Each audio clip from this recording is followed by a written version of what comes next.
Hello दोस्तों, मेरा नाम सतीश है। ये कहानी मेरे साथ तब हुई थी जब मैं 9 साल का था। तब मैं और मेरा परिवार हमारे गांव में रहते थे। गांव में तब बहुत कम सुविधाएं उपलब्ध थी और तो और गांव से जुड़कर एक जंगल भी था। हमारे गांव में तब कच्चा रास्ता था। उस टाइम में वही बहुत था। मेरे दादाजी को सुपारी खाने का बहुत शौक था और वो दुकान से एक हफ्ते तक चल जाए इतनी सुपारी लाकर रखते थे, क्योंकि दुकान हमारे घर से थोड़ा सा दूर था और दादाजी की उम्र हो गई थी तो उनको चला नहीं जाता था।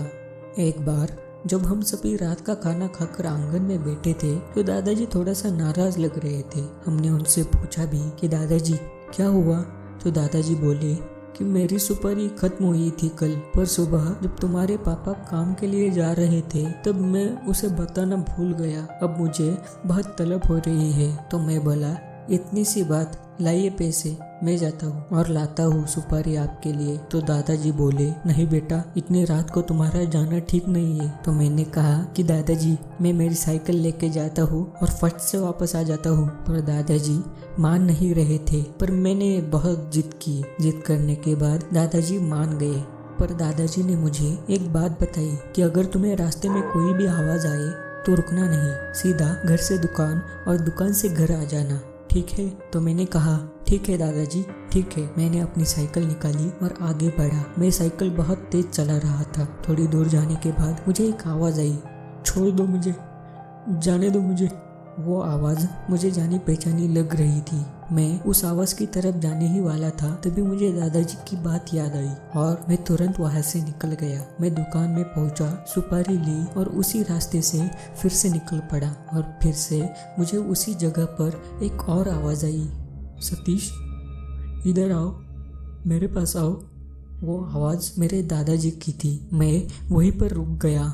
मैंने पीछे देखा तो मेरे दादाजी पीछे थोड़ी दूरी पर खड़े हुए थे। मैंने उनसे पूछा कि दादाजी आप क्यों आए? मैं ला रहा था ना सुपारी आपके लिए। तब मेरे दादाजी कुछ नहीं बोले।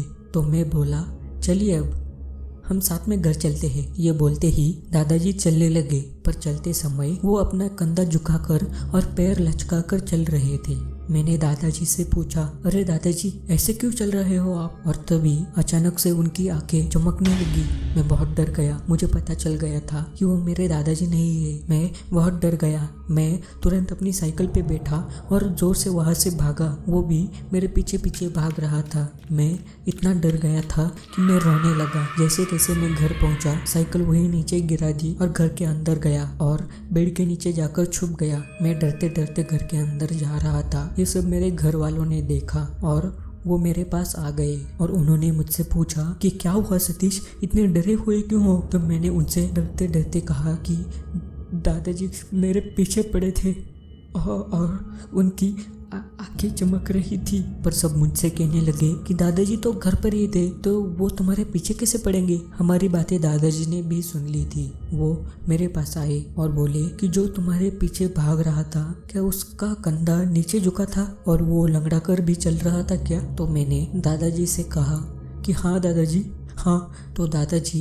एकदम से डर गए। उन्होंने घर के दरवाजे और खिड़कियां तुरंत बंद करने के लिए कहा। सब लोग दादाजी को इतना डरा हुआ देखकर बहुत डर गए थे। तो सबने दादाजी से पूछा कि क्या हुआ दादाजी? तो दादाजी बोले कि कुछ सालों पहले गांव में एक ऐसा ही जीव देखा गया था जो कि किसी का भी रूप धारण कर सकता था। वो जीव गाँव में देखे जाने के बाद गाँव से 3 बच्चे और एक औरत गायब हो गई थी। और हाँ, वो जीव एक बार किसी की गंध सूंघ ले तो वो उसे तब तक नहीं छोड़ता जब तक वो उसकी गंध ना भूल जाए। वो लोग गायब होने के बाद वो जीव फिर से गांव में कभी नहीं दिखा। पर आज सतीश ने जैसा बताया उसके हिसाब से वो वही हो सकता है और आज उसने सतीश की गंध ले ली है। वो सतीश पर फिर से हमला करेगा। इससे पहले वो जीव सतीश पर हमला करे, हमें सतीश को सुबह ही यहाँ से कहीं दूर ले जाना होगा। दादाजी की ये बात सुनकर हम सभी बहुत रोने लगे। हम बहुत डर गए थे। सुबह होते ही मेरे घर वालों ने मुझे शहर में मेरी बुआ के घर छोड़ दिया और मैं